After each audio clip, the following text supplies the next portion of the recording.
Maswerteng hapon po mga ka-STL, narito na po ang resulta ng STL Batangas para sa araw na to, second draw, June 9, 2025, araw ng Lunes.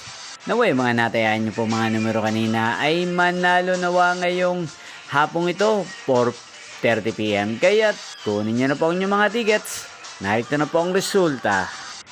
Ang mga numerong nanalo sa STL Batangas ngayong hapong ito, June 9, 2025, 4:30 PM. Second draw result, 28 at 31 in exact order.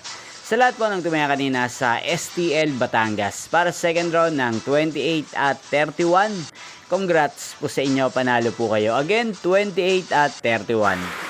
At ngayong hapong ito sa STL Batangas, sa atin pong i-shoutout si Kuya Lester ng Batangas na nanonood din po sa channel na to. Shoutout po sa inyo Kuya Lester, sana po ay swertein din ng mga numerong tinatayaan nyo sa STL Batangas at sana nasa maayos po kayong kalagayan. Inyo pong napanood ang resulta ng STL Batangas sa channel na to, Roderick Hernandez TV. Magkita-kita pong muli tayo mamayang 8:30 PM para sa third draw result ng STL Batangas.